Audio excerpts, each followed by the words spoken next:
ബോസിൻ്റെ ലൈവ് അപ്ഡേറ്റ്സിലേക്ക് എല്ലാവർക്കും സ്വാഗതം. ഇപ്പോൾ എന്തായാലും നോമിനേഷൻ നടക്കുകയാണ്. അതായത് ഈ ആഴ്ച നോമിനേഷനിലേക്ക് അയക്കാനുള്ളവരെ തിരഞ്ഞെടുക്കുകയാണ്. അപ്പോൾ ആദ്യമായി അതിൽ പവർ റൂമിലുള്ളവരാണ് ആളെ സെലക്ട് ചെയ്തുകൊണ്ടിരിക്കുന്നത്.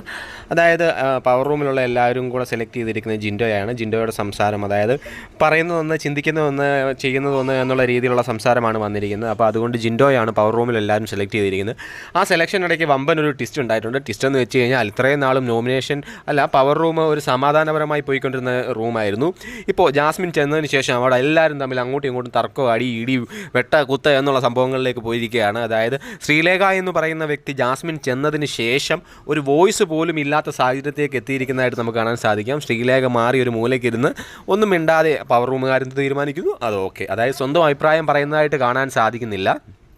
അപ്പോൾ എന്തായാലും ജാസ്മിൻ ചെന്നത് അവിടെ ജാനുവിന് ഇഷ്ടപ്പെട്ടതായിട്ട് നമുക്ക് തോന്നുന്നില്ല. പലർക്കും താല്പര്യമില്ല.